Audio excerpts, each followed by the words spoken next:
إنما صنعوا كيد ساحر ولا يفلح الساحر حيث أتى۔ السلام علیکم ناظرین، امید کرتا ہوں ہم خیریت سے ہوں گے۔ اللہ رب العالمین ہم سب کو اپنے حفظ و امان میں رکھے۔ روحانی سلسلہ کے اندر آج ایک بار پھر میں آپ کے سامنے بہت ہی اہم ٹاپک لے کر آیا ہوں۔ آج ہم بات کریں گے کہ جس انسان پر جادو ہوتا ہے اس کی جو ابتدائی علامات ہیں وہ کون کون سی ہوتی ہیں، آسان الفاظ کے اندر کہ جادو کی شروع والی ابتدائی علامات کون کون سی ہیں، ہم کیسے پہچان سکتے ہیں کہ انسان پر جادو ہو چکا ہے اور اس کی جو ابتدائی علامتیں ہیں وہ نظر آنا شروع ہو چکی ہیں۔ پہلے میں آپ کو ان کی علامات بتاؤں گا، اینڈ پھر اس کا مختصر سا علاج بتاؤں گا۔ پہلی علامت یہ ہے کہ جس انسان پر جادو نیا کیا جائے، جادو اس پر اثر انداز ہونے لگے، تو پہلی علامت جس میں واضح ہوتی ہے وہ یہ ہے کہ اس کے خیالات منتشر ہو جاتے ہیں، اس کے خیالات بدل جاتے ہیں۔ پہلے وہ انسان پازیٹیو سوچتا تھا، اچانک اس میں نیگیٹیوٹی بہت زیادہ آنا شروع ہو جاتی ہے،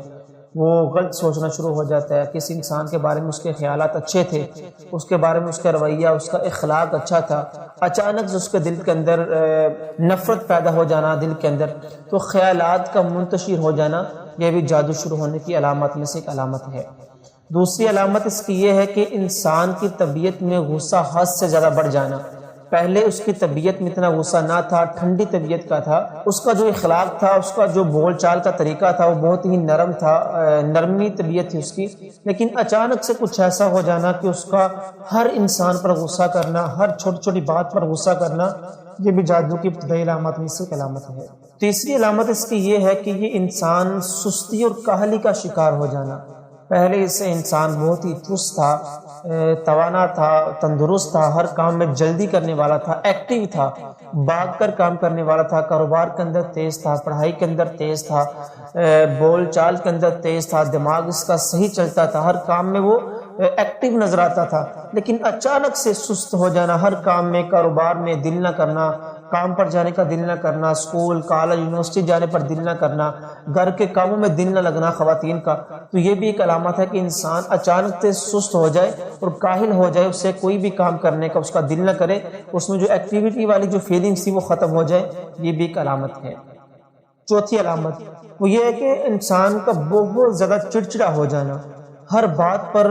اگلے انسان کو ٹوکنا، خود غصہ کر لینا، اگر کسی نے مذاق کیا تو پھر بھی غصہ کر لینا، چھوٹی سی کسی سے غلطی ہو گئی ہے پھر بھی اس کو ڈانٹ دینا، اس کو جھڑک دینا، تو طبیعت کے اندر بہت زیادہ چڑچڑا پن آ جانا، یہ بھی علامت ہے۔ اس کے ساتھ ساتھ وہ انسان بیزاری کا شکار ہو جاتا ہے، گھر والوں سے بیزار ہو جانا، دوستوں سے، احباب سے، رشتہ داروں سے، کوئی بھی انسان دل کو اچھا نہ لگنا، جس انسان کے پاس بیٹھنا، لڑ کے آ جانا، جھگڑ کے آ جانا، بس زبانی کر کے آ جانا، تو یہ بھی اس کی ایک علامت ہے۔ پانچویں اور آخری اس کی علامت یہ ہے کہ انسان کا جو سر ہے وہ بہت زیادہ بھاری رہنا اور اس کے اندر شدت رہنا، درد کی بہت زیادہ درد ہونے لگنا۔ نارمل میں وہ ایسا نہیں تھا، پہلے اس کو ایسا نہیں تھا ہوتا، لیکن جب سے اس پر جادو کیا گیا ہے اس کی حالت تبدیل ہو جانا، سر بھاری رہنا، درد ہونا، اور ایک جو علامت ہے وہ کندھے بھاری ہو جانا، یہ بھی اس کی بہت بڑی علامت ہے۔ تو یہ علامت ہے کہ جس انسان پر جادو کیا جاتا ہے تو اس کی جو ابتدائی علامت جو واضح ہوتی ہیں وہ یہ ہیں۔ اب آتے ہیں اس کے علاج کی طرف۔ سب سے پہلے علاج کے اندر یہ کرنا ہے کہ آپ نے سورۃ البقرہ کی کثرت کے ساتھ تلاوت کرنی ہے روزانہ کے بنیاد پر، وہ آپ کی استطاعت پر ہے، آپ ایک پارہ پڑھ لیں روزانہ، آدھا پارہ پڑھ لیں، پاؤ پڑھ لیں، آپ ایک رکوع پڑھ لیں، ایک صفحہ پڑھ لیں، لیکن جہاں سے آپ چھوڑیں گے اگلے دن وہیں سے اس کو سٹارٹ کریں۔ سورۃ البقرہ کی تلاوت۔ دوسرے نمبر پر لا الہ الا اللہ وحدہ لا شریک لہ لہ الملک ولہ الحمد وہو علی کل شیء قدیر، یہ جو دعا ہے یہ آپ نے فجر کی نماز کے بعد 100 مرتبہ پڑھنی ہے۔ اس کے بعد فلق ناس کی جو تلاوت آپ نے 7 مرتبہ، آیت الکرسی کی تلاوت آپ نے 7 مرتبہ دن کے اندر، اور اللہم انی اعوذ بک من الہم والحزن والعجز والکسل والجبن والبخل وغلبۃ الدین وقہر الرجال، یہ جو دعا یہ بھی آپ نے 7 مرتبہ پڑھنی ہے۔ ٹھیک ہے، جو میں نے آپ کو پہلی بات بتائی ہے نا، دوسری بات میں نے آپ کو بتائی ہے کہ لا الہ الا اللہ وحدہ لا شریک لہ لہ الملک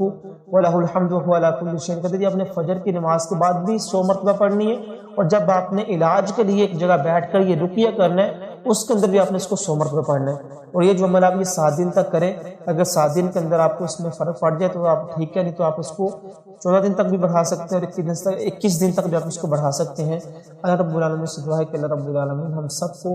جادو جیسی مصیبت سے محفوظ رکھیں، اللہ رب العالمین ہم سب کے حامی ناصر ہوں، واللہ اعلم بالصواب۔